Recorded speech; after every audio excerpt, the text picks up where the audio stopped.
Miami Dolphin fans, and welcome to the Same Old Dolphin Show, part of the DolphinsTalk.com podcast network.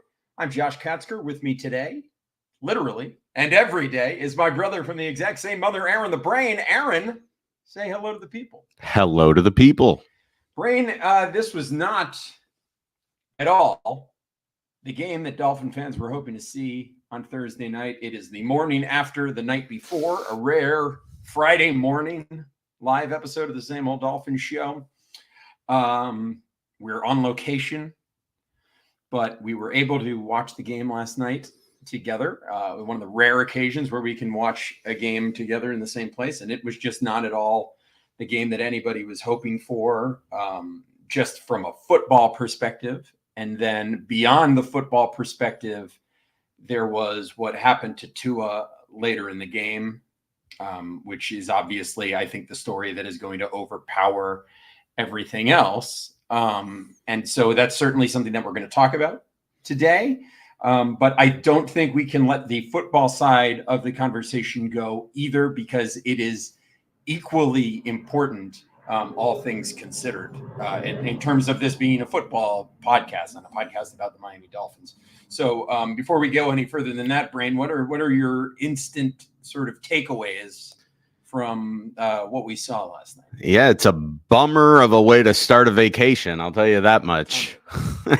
We were pretty excited, and I think we both picked the Dolphins to lose this game, but that game did not go in any way the way that we expected it. I think we both expected a really close, hard-fought game. The Dolphins showed some signs of life when they tied the game up 7-7. And then, after that, it was one mistake after another. It was the Bills looking unstoppable, the Dolphins looking like they just didn't belong on the same field. And then obviously with what happened to Tua, it's a sad day. I mean, it's the football game aside, you can live with that, and that comes with its own frustrations. And you look at everything that went into it. You look at the mistakes and what can be cleaned up, and, things that maybe can't be cleaned up, the things that you think they can do better, where, maybe they're not 21 points worse than Buffalo, but maybe they are.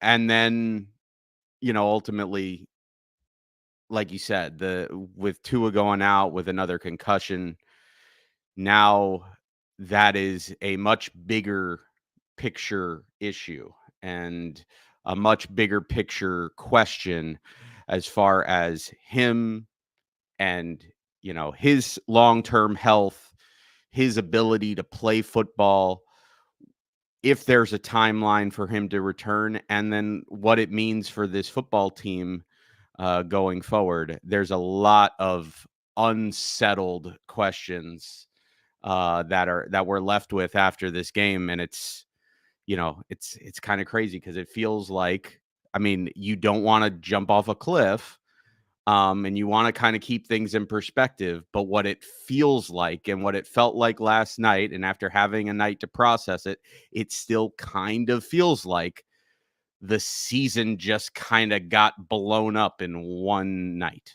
Yeah, in one kind of minute, it did. It really does feel like that's what happened. And again, you don't want to jump to conclusions. We are very early on, and I think there are still so many different possibilities of how this entire thing plays out. And I think one of the very real possibilities is that Tua is able to recover fairly quickly from this concussion and is able to bounce back and is able to get back in there and, maybe misses a game or two, maybe misses 3 games, maybe comes back after the bye week, and, and then you've got the whole season in front of you. So that's still a possibility. Yeah. But there's also, much worse possibilities in terms of the player's future, in terms of what the repercussions are for the Dolphins long term. And so there are so many possibilities, so many unknowns at this point. And I think, frankly, it's not worth getting into the conversation about what are all of the possible machinations that could come out of this situation, because at this point, we just don't know. we don't know what the situation is. I think we're still the morning after. Mike McDaniel in his press conference after the game said that the Dolphins were going to be evaluating Tua today on Friday. They would be evaluating Tua and then kind of going from there once they have more information. And so I think at this point, we've got to just wait until we have that information before we jump to conclusions about what this means in the long term, in the big picture, all of that.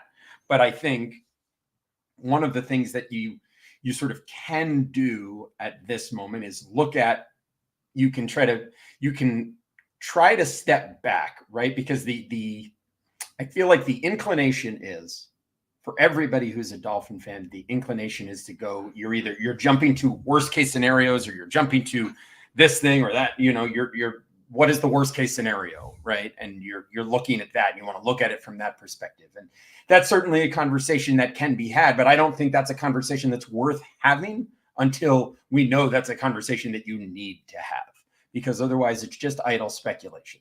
And so while I think, yes, is one of the possibilities in this situation is that Tua, for his own personal health and well-being, decides that it is just not worth it for him to continue to play the game of football, having received his big contract with all of that guaranteed money. It is certainly within the realm of possibility, and he certainly would have every right to say, you know what, I'm not going to subject my body to this. I don't want to risk my long-term health. I've got a family. I'm going to think of them, and I'm going to walk away from this game. And then if that is something that he decides to do, then then we can cross that bridge when we come to it, and we can look at what the ramifications are for the Dolphins if and when that is something that happens, right? I don't think that's something that I think at this point that's something that can lead you down a spiral of, like, you're just having thoughts and conversations that just aren't going to be terribly helpful in this moment. And so I think the best thing to do is look at what we can do, look at what we do know. And I think for us,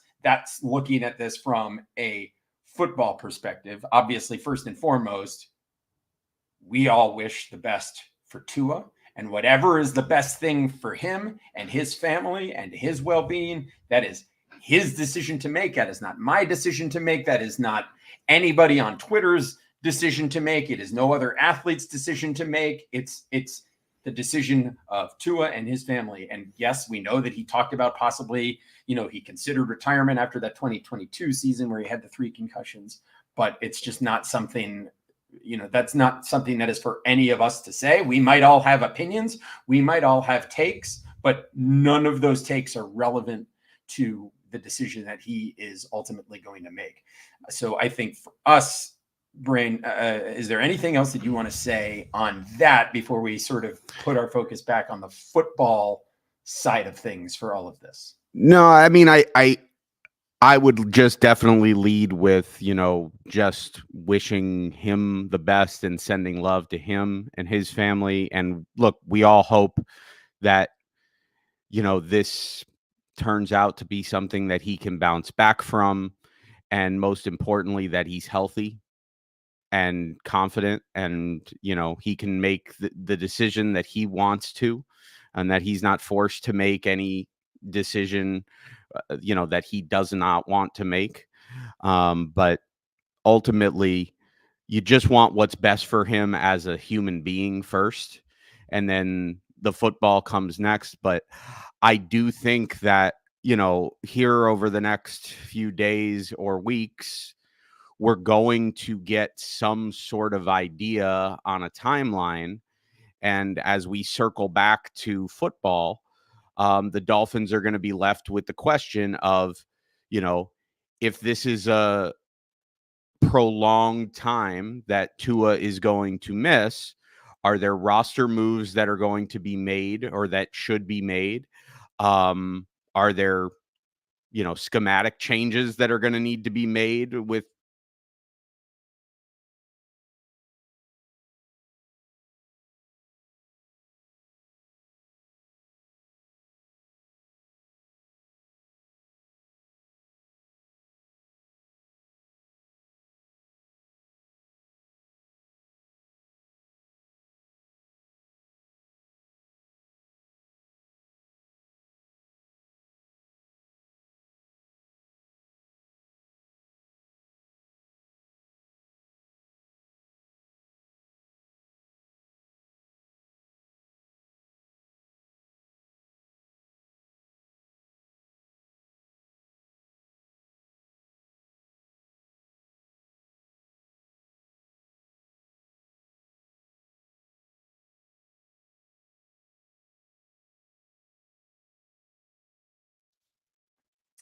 Yeah, I hear that.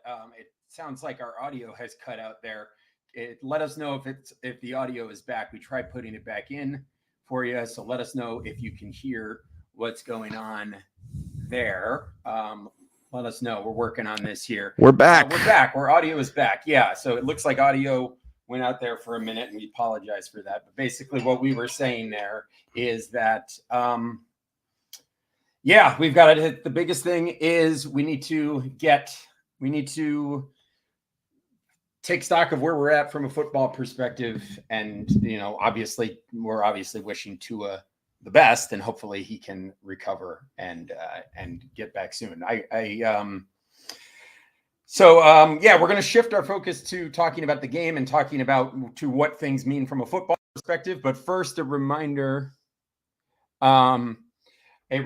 to all of you that if you are not doing so already, to make sure that you are following at Same Old Dolphins on Twitter. You can also follow me on Blue Sky at Amplified to Rock. You can follow Aaron at Aaron the Brain. You can find us in those places. Make sure you're visiting DolphinsTalk.com each and every day. Your one-stop shop for all things Miami Dolphins. And make sure that you are subscribed, if you haven't done so already, to the Same Old Dolphin Show on Apple Podcasts, Spotify, Stitcher, SoundCloud, everywhere you get your podcast. And don't forget Dolphins Talk Extra. It is our Patreon channel, patreon.com/Dolphins Talk, where you're getting extra content talking Miami Dolphins all season long. We're going to have bonus shows, exclusive shows, interactive shows, and you get access to our Discord for as little as $3 a month. That's at patreon.com/Dolphins Talk. That's Dolphins Talk Extra, and it's an opportunity to interact with us on a much more micro level. So it's an opportunity to get involved with that. So we recommend that to you. If you haven't done so already, make sure you check that out. Brain, now we're going to turn our attention to the Miami Dolphins and this game from a football perspective. And I think when you look at things from a football perspective, this game on Thursday night was an opportunity for the Miami Dolphins to completely switch the narrative, switch all the narratives that have been built up about this team. It was an opportunity to go in an early season game, no less at home, but an opportunity to go in and compete with the Buffalo Bills and really make a big difference and a big impact. And instead, what ended up happening in this game is that every single narrative that exists about the Miami Dolphins got reinforced in this game.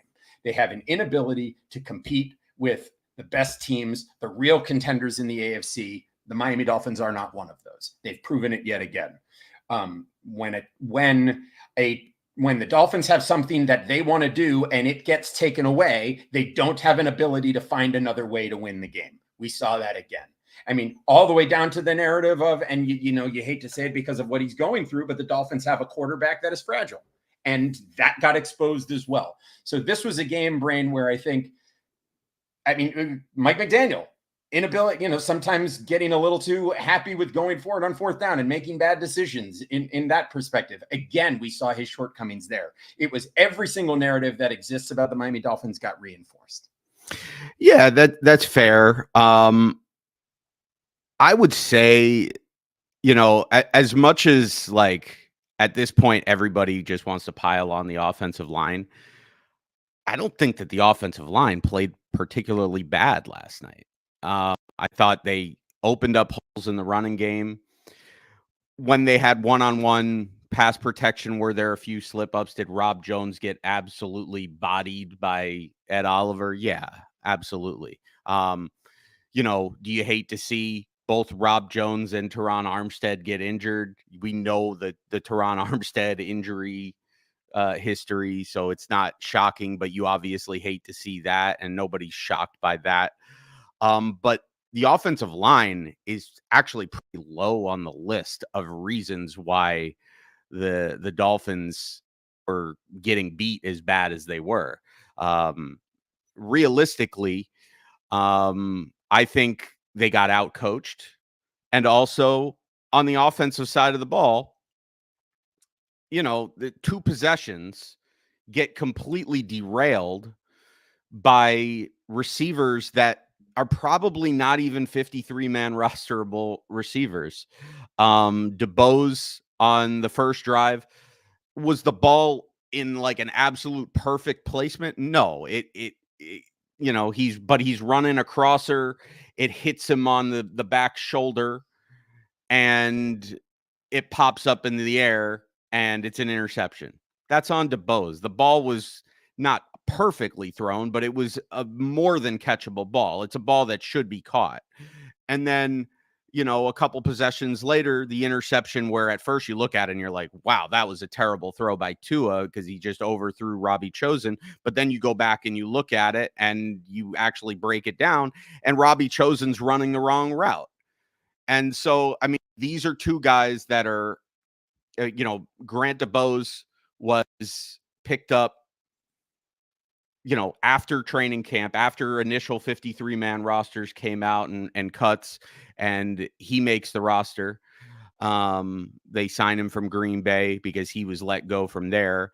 And then Robbie Chosen just elevated just for this game off of the practice squad. And those two guys, had their hands in an interception. And then the third interception by Tua was just kind of inexcusable. He didn't trying to make a play. Well, I don't know if he was trying to make frankly, what it looked like to me is he was trying to throw the ball away and he just didn't throw it hard enough and it didn't make it to the sideline, which is concerning on its own. But all in all, there were a lot of reasons why the Dolphins were getting beat. The turnovers were paramount, and also the inability to run the football was, or not to run the football, the inability to stop the run, to stop Buffalo from running the football, and to get Buffalo off the field on third downs. And look, I was saying it to you. We didn't do a preview show, but we kind of did our own little private preview show in the car on the way to up at the airport. Yeah. Yeah. And so, what we talked about is these two teams are so diametrically opposite. Yep. And that the Bills are built traditionally the way successful teams have been built throughout the history of the NFL. Yep. They are strong in the trenches. Yep. And they have a great quarterback. Yes. Successful teams have been traditionally built that way. The Dolphins, on the other hand, have a good quarterback, not as good as Buffalo, but they are weak in the trenches currently, but they have all of the other superfluous things. And what you saw in this game was sort of a reinforcement of the idea that as much as the game can change and as much as you can have these exciting moments, ultimately, football is won, most importantly, in the trenches and with great quarterback play. And the reason why the Bills have continued to have Miami's number is because they are better at those two things. Yeah, I mean, it's hard to argue with. It's well, I think it's a fact. I don't think you could argue with it till you're blue in the face, but it's a fact. Yeah, I mean, it is what it is. They are better than we are in both of those departments, and I think there's also a mental element to it. And you saw it. I mean, Austin Jackson said so in the post game that he says, yeah, part of it is they're in our heads, and you see that, and you see it in the performance that the Dolphins just seem to be, a mentally fragile team when it comes to that. Going back to narratives being reinforced, one of the things that we talked about, Rain, about this team as we were doing our season preview and talking about the different possible outcomes in terms of where this team might end up in terms of regular season wins. And we talked about how one of the things that was keeping us from reaching the ceiling for this team, that 13 plus win threshold, was we had fears about the interior offensive line. We had fears about the offensive line in general. I have made no bones about my concern about this offensive line and repeatedly saying that this team is on a whole worse than it was last year in terms of just on paper. This team is not as good, right? And if that's at full health, that offensive line is a downgrade, right? And while Aaron Brewer or Aaron Brewer, whatever he wants to be called, had a good first game against Jacksonville, the the guards did not. And that was even worse in this game. So we talked about that offensive line being one of the things that I think is going to hold the Dolphins back. And while I thought they did pretty good when it came to run blocking in this game, and, when the Dolphins were taking what the Bills were giving them, when the Bills were taking away the long game and not stacking the box and, putting up 4-man fronts, the Dolphins decided, okay, well, we're going to run with that. I thought the offensive line did a great job. But when they were in more predictable situations, the offensive line simply did not hold up. And then, as you saw, as soon as Terron Armstead and Robert Jones left the game and you brought in Kendall Lamb and Lester Cotton, I mean, that left side of the line just completely fell apart. And from there, it was just like, okay, now you see how fragile this team is in the trenches on the offensive line. And then we talked about it again on the other side while this team is trying to figure out, this new scheme from Anthony Weaver. Are they going to be able to stop the run? And we talked about that being something that we were concerned about. And it was, again, exposed in this Thursday night game that the ability to stop the run is questionable at best. Yeah, they miss Christian Wilkins. That's for sure. Big time. I think going back to the offensive side of the ball, I think it's pretty clear the way defenses are going to play Miami at this point. Yep. The ground plan's set. Yeah, there. It was kind of set a couple years ago when you played San Francisco and the Chargers in that game last year in the playoffs too. Yeah, look, teams are going to basically dare Miami to have long sustained drives, to run the ball and dink and dunk their way down the field. And they don't believe that Miami is going to be either capable of it or patient enough to stick with it. And at this point, they're right. They're right until you prove them wrong. Because until you prove them wrong and you force them to come up and do something different, it's going to be difficult, no matter who your wide receivers are, to get them wide open down the field to take those shot plays. You can get the intermediate routes in here or there, and depending on the defense that you're playing and the way that you scheme things up, that you're not going to play Buffalo every week. So it's not like the offense is just going to completely tank. I mean, they're going to play some teams that are not at that same caliber than even Jacksonville that they played last week. And so the offense is going to have their moments, but when they play good defenses and those defenses decide, hey, we're just not going to let you beat us with the shot plays, and we're going to make you work your way methodically down the field. And if we take care of the ball and we run the ball, we don't think that, you're going to put up more than 20 points. And frankly, the way Miami's defense has looked, and frankly, you could look at the numbers and you'd be like, well, wow, the defense is actually, from a yardage standpoint, has played pretty well the last 2 weeks. But the fact is that the defense was getting shredded in the first half against Jacksonville. They had a good half of football. They got absolutely blasted in the first half of this game. And then in the second half of this game against Buffalo didn't have to do anything. Once Tua got hurt, I think Josh Allen threw one pass the rest of the game. They didn't have to do anything. So the numbers on the defense are misleading. The defense is obviously an issue. The run defense specifically is an issue. Hey. 2 second half shutouts for this defense. Well, hopefully, we'll get 2 in a row. The defense hasn't allowed a second half point. Well, maybe if we fall behind by 20 points in the third quarter next week, we can pitch another defensive shutout. Let's go, baby. Let's go. Set it up. Yeah. It's, it is. I mean, I didn't want to talk about it, but here we are. Adversity is an opportunity. Oh, boy. And the Dolphins are facing a lot of adversity now. Among everything else is that they have been figured out on offense. And while they've got all of these new wrinkles and they've shown, they were having great success with that trap run up the middle to Achane. And Achane is probably about the only bright spot in this game for the Miami Dolphins, unless you want to also consider Jake Bailey putting another punt back down inside the 20 as another good thing in this game. But it's I guess Chop Robinson had a moment or two in the game, but I mean these are all kind of fringe things, especially when the big picture is kind of so gloomy right now for the Miami Dolphins. You've got a Dolphins team that has been figured out. at least in terms of the offense.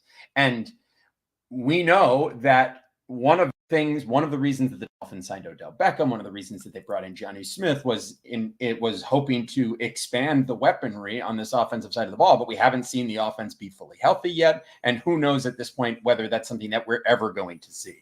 And so how did the Dolphins adjust going forward? That's going to be a big question. And that's something that we're going to talk about here in just a moment. But first, here is a word from our sponsor. The DolphinsTalk.com podcast network is sponsored by Caneswear. Caneswear is the place to go for officially licensed apparel for the Miami Dolphins, Miami Heat, the Hurricanes, Florida Panthers, and all of the professional and college teams in South Florida. Looking for the latest jersey, a birthday gift, or the newest hat to hit the market of your favorite South Florida team? Check out Caneswear for their overwhelming selection of sports apparel. Located at 2655 South University Drive, Davie, Florida, Caneswear has it all. Not in South Florida? No worries. Visit Caneswear.com to shop their inventory from the comfort of your home, and they'll ship it to you. International fans, too. Caneswear.com is the spot that Miami fans shop. That's Caneswear.com. Caneswear.com. Caneswear.com. Caneswear.com. So, Brain, how do the Dolphins adapt going forward? Obviously, the biggest question is how long are they going to be without Tua Tagovailoa? That's the biggest question, and that's the question that we can't answer at this point in time. But I guess the question that we can answer as we look at this, at least in the short term, is how are these Dolphins going to adapt with Skylar Thompson as their starting quarterback, which it seems, at least in the short term, is going to be the way forward. I think I would be fairly surprised at this point if somebody else, I would be surprised at this point if it's only going to be a short-term absence for Tua for them to bring somebody in. The only situation where I could see them bringing in somebody from the outside to be the quarterback for the team is if this was in fact going to be a long-term absence for Tua. But assuming Skylar Thompson becomes the quarterback for the Miami Dolphins, how does this team adjust? Well, it's going to be tough because Skylar Thompson is not very good. No, that said, no, he is not. That said, there's a difference between having Skylar Thompson come in with a game plan that's tailored to his strengths, having gotten all the reps throughout the practice week. So I think you would see him play better than he played last night.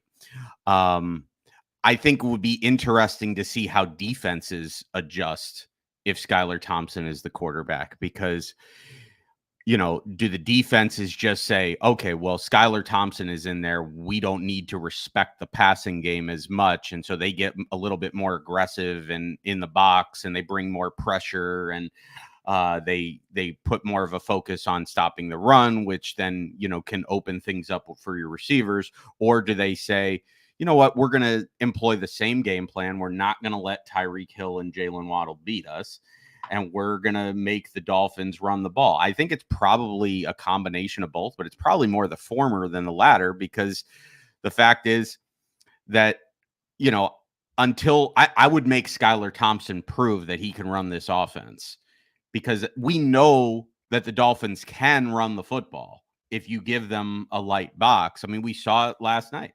I mean, the Dolphins ran the ball very effectively last night. The short passing game also worked with the screen game and the little, the dinking and dunking down the field when you give them space, if you're going to drop guys 10, 15 yards deep in coverage. But if Skylar Thompson is out there, I think you get right up on these guys. You get physical with the wide receivers. You bring pressure. You make Skylar Thompson make quick decisions, and you don't give the running backs as much room to work with. And then if Skylar Thompson beats you, then you adjust. So I think if it's going to be Skylar Thompson, then the onus is absolutely going to be on Mike McDaniel to, figure out the best way to call the game to his strength. It's going to be on the offensive line and the running backs. And then it's going to be on Skylar Thompson to not be a hero, but be able to manage the game, make some good throws in some timely situations. Because look, any backup quarterback in the league, I don't care if you're the best backup quarterback in the league or you're Skylar Thompson, you're a game manager at best. That's why you're a backup quarterback. So that's what you would need. But for this offense to work with a game manager, you got to be able to run the football. So that's you're going to have to rely on that. And probably even more so than that, you're going to have to win games with your defense. Yeah, that's one of the things. And as I said earlier, that was one of the big questions that I had coming into this season is this team going to be able to win on defense? Is this defense going to be able to play at a high level? And they don't need it to be a great defense. They don't need it to be an elite defense, but they need it to be a solid enough defense. They needed it to be a solid enough, an average kind of defense. If the understanding was that the offense was functioning at a similar level to how it was functioning last year. This year, 2 games in, and don't forget, at this time last year, this offense was high flying, among the highest in the NFL. I think they averaged 30 points a game last year. This year, they won. What do they have? 30 points total through 2 games this year. Yeah, it's not great. So they've got a lot of work to do. If the offense isn't functioning at the highest possible level, then how much better does that defense has to be? And can the defense get to a point where the offense not functioning at a high level and the defense, can they meet, right? When we did our season preview, we talked about how the roadmap, the paths to all of these possible outcomes were defined by certain characteristics.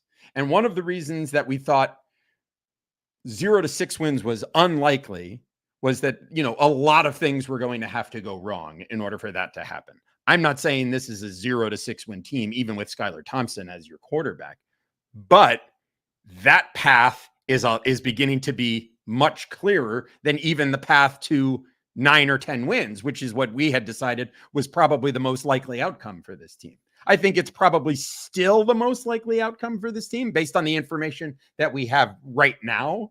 Obviously, if we get more information about Tua, that could define that more. But we're already seeing that things are not going right for this team.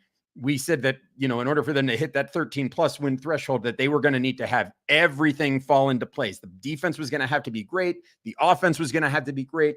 They were going to have to stay healthy. So far, the defense has not been great. The offense has not been great, and nobody is staying, and they're not staying healthy at all. So right now it's, and again, I should stress, this is 2 weeks. We're talking 2 games. Yeah. There are 15 games left in the season. There is a long way to go. And so this is not time to jump off a bandwagon or cancel your Sunday ticket or do anything like that. But then again, if that's something that you want to do, then, everybody has the power to make their own choices and, you do what you want to do.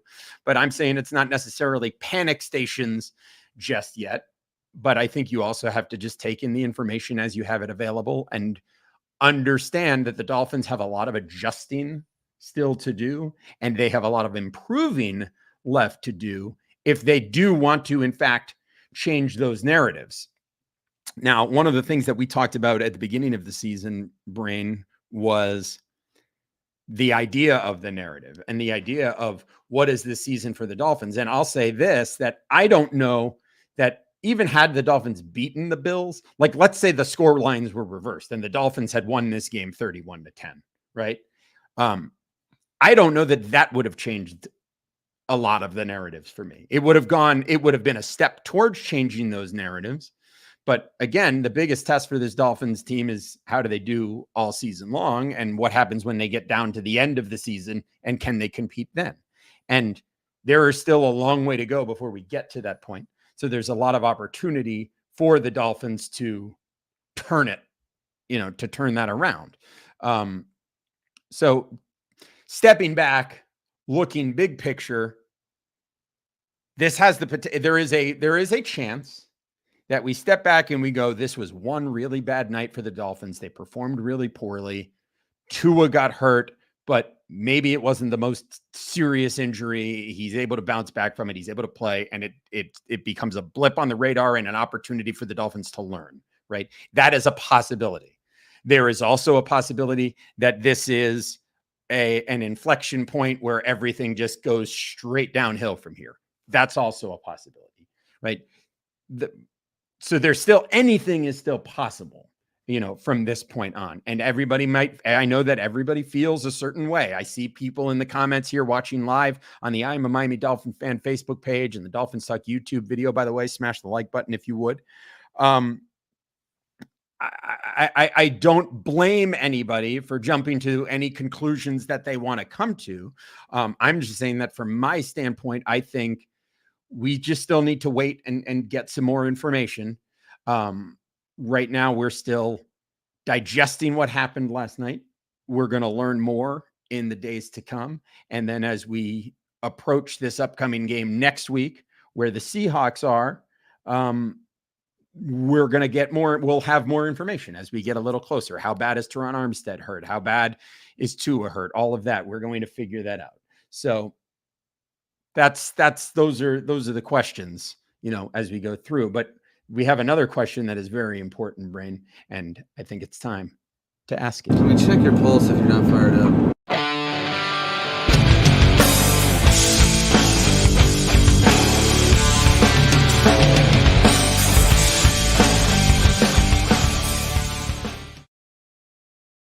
That's right. It is time once again for a Dolphins Talk Pulse Check. This is where we ask you for one word to describe how you are feeling about the Miami Dolphins right now. Tell us in one word. Tell us in the comments right below. If you're watching this on the I'm a Miami Dolphin fan Facebook page, let us know in the comments. If you're watching on the Dolphins Talk YouTube, put your answers in the comments. If you are a member of Dolphins Talk Extra, put it in the Dolphins Talk podcast section in the Discord. Tell us in one word, how are you feeling right now about the Miami Dolphins? Brain, how are you feeling? So look, I'm not going to mince words. I'm sad. This was a really somber experience watching that football game. The football game was one thing. The injury to Tua was a whole other thing. And the combination of both, and then the long-term projecting of the possibilities that could come from this, none of it looks good. And look, I'm 40 years old. I started watching this team like 89, I think, because my first memory of watching football was the Super Bowl between San Francisco and Cincinnati, which I think was January of that year. So I got into the Dolphins the following season. And there's a handful of games that I remember watching that I felt really downtrodden afterwards. And this game is right up there with them. And frankly, it might top all of them, which is tough to do because we're talking about, getting smacked at home in the AFC Championship game in '93. We're talking about Pete Stoyanovich missing the kick in the divisional round in '95 when it felt like that was the Dolphins' best chance to get back to the Super Bowl with Marino. We're talking about Marino's last game, the playoff game against Jacksonville, losing 62-7. That was depressing. The 3 years in a row of getting trounced in the second round of the playoffs that year, and then the 2 years following with Jay Fiedler. The night a couple years ago where Tua got carted off the field against Cincinnati. These were all really sad nights. This one felt, and granted, maybe I'm just being short-sighted. Maybe it's recency bias because this is just last night and we're still processing it. But it feels like this has the potential of not just derailing this season, but derailing the plan of this team just as their winning window has opened up. And, we said, look, we're going to wait and we're going to get the information and we're going to find out how long Tua is going to be out for. But the fact is that even if Tua is going to be back in 3-4 weeks, it feels like a ticking time bomb at this point. Yeah. It feels like At some point, he's going to get hit again. He's going to have another concussion, and we're going to be on this same merry-go-round again. And so I think you have to take a long, hard look at it and say, how can we build this thing so that it is not just a house of cards waiting for that to happen? And the fact of that is that you're probably going to have to address probably 60% of this offensive line. You're certainly going to need to address the interior of the defensive line. Those were probably things that this team knew that they were going to have to address next season as well, but that they're also going to have to address the quarterback position. And if you're going to be addressing the quarterback position in the period of your winning window, your options are limited. You're extremely limited at this point. I mean, the name everybody was holding up that was talking about if something were to happen to Tua, the name that everybody was holding up as the possibility of somebody that they could bring in and have this team be competitors immediately was Dak Prescott, who just signed a new contract with Dallas and is now unavailable. So now what you're looking at in terms of the free agent market, the only name that is out there is Ryan Tannehill right now. And let's face it, I don't see Ryan Tannehill coming in and turning this team into Super Bowl contenders. I mean, they could certainly, I don't even want to go down that road. I don't even want to go down that road. So I don't want to belabor it and I don't want to get too much into it, but I will say this. The Dolphins are going to be faced with a decision that if he is out a prolonged amount of time, do you ride the season out with Skylar or do you go spend money on a quarterback?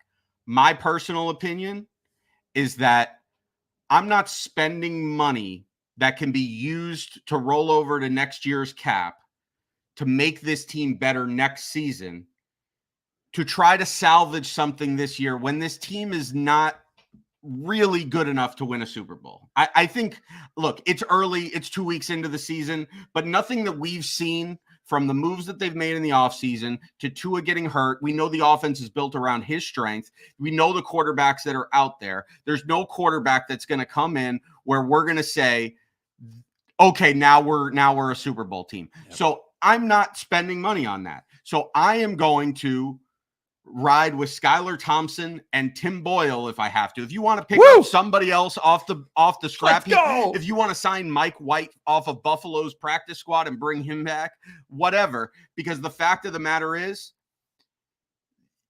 you got, like, if Tua comes back this year, fine, he comes back this year, and then you address it in the offseason as best as you can. But if Tua does not come back this year, like, I'm riding with what we got, and the record is what it is. And if we tank, it's honestly better for this team in the long run because they're going to need to address that position. Yeah, it's like you said, it's pretty sad. Let's go to what some of the people are saying in the comments.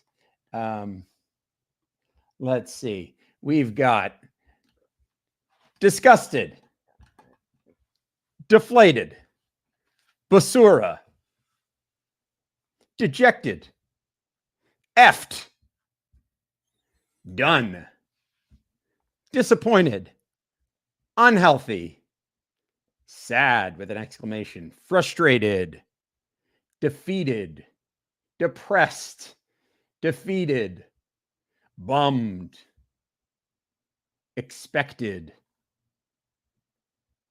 devastated, sick. Yeah, all of these are accurate ways to describe. I mean, have we got people throwing out names for us in the comments about players that the Dolphins could potentially bring in? And again, I don't want to really engage in that conversation until we know more about what Tua's situation is. I think your point about this being a ticking time bomb is absolutely right. I mean, even if he comes back, again, it's just you're going to find you're going to have yourselves just waiting until the next time that this happens. And that's why I'm kind of feeling how I'm feeling right now, which is just numb.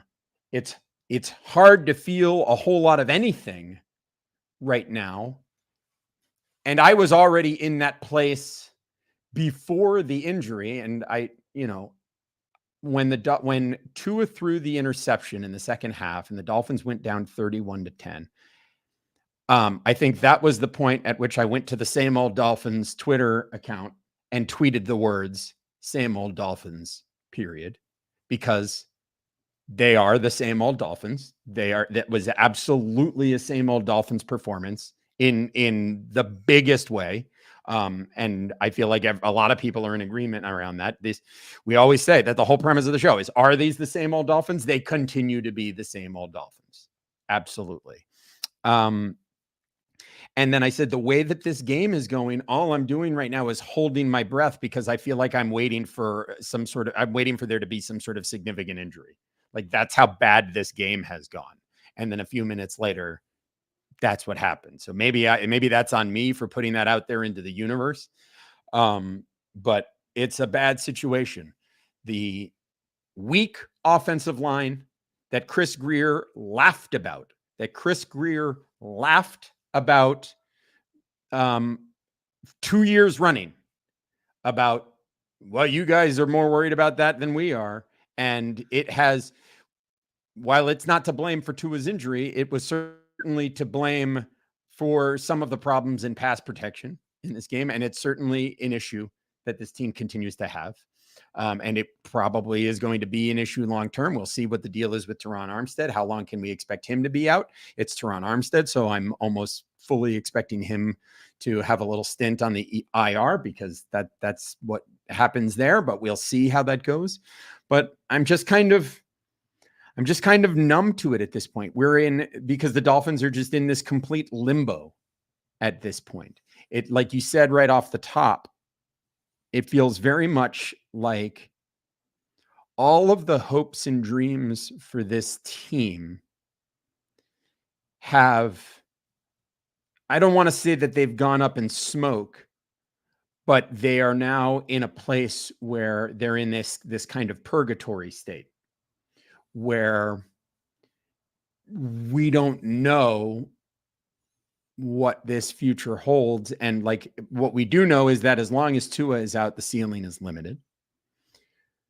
Frankly, even if Tua was here, the ceiling appears to be fairly well defined based on how the Dolphins have responded every time they've reached that high test.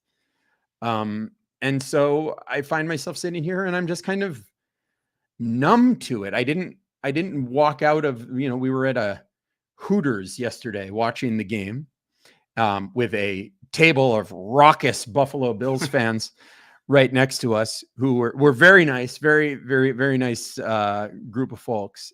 But it was, I didn't walk away from that game like feeling sick to my stomach and, feeling like, oh, we had them. And it just, I walked out just feeling like, I don't know. Like I almost don't feel anything. I'm almost inured to, I think I've used that as a word before. Inured. Like, I just don't, it's like, I'm almost like, they can't affect me that way anymore, because I've got so much calluses built up from years and years of this team's abuse. But here we are finding ourselves 2 weeks into the season, and it's a rough situation for the Miami Dolphins. If you have additional pulse checks that you want to share with us, again, please put them into the comments below. If you have not yet joined Dolphins Talk Extra, now's a really good time, because we're going to be engaging in a lot of conversation over there. Frank conversation about what this team should do going forward. And it's an opportunity for you to get your thoughts directly to us. There are a lot of comments on YouTube. There's a lot of comments on Twitter, and we have a hard time getting through all of them. If you want to speak to us directly, the best way to do that, Dolphins Talk Extra, patreon.com/Dolphins Talk, as little as $3 a month. You can get in there. And we appreciate everybody's support for doing that. And it's also the place that when things get bad, we can go have conversations about other things like the Housewives, like Below Deck, like Drag Race, and maybe what we're going to do in the Dolphins Talk Extra Discord today, Brain, is maybe we'll provide some running commentary and some video from the 3-day ska festival that we're about to dive into here in Virginia.